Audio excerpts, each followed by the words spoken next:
ప్రాణం సొక్కేటట్లుగా దావీదు ఏడుస్తూ ఉన్నాడు. దైవజనమ, ఒకసారి చూడండి,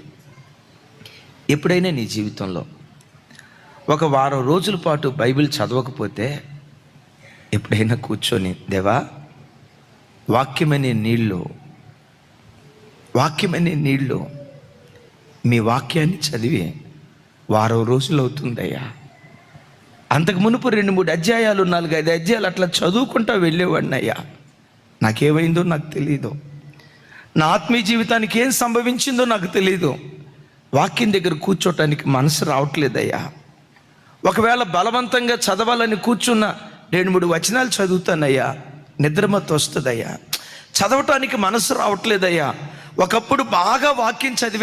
చదివేదాన్ని, ఇప్పుడు వాక్యం అనే నీళ్లకు నేను దూరం అయ్యానని వాక్యం చదవని నీ ఆత్మీయ స్థితిని బట్టి ఎప్పుడైనా ఏడ్చిన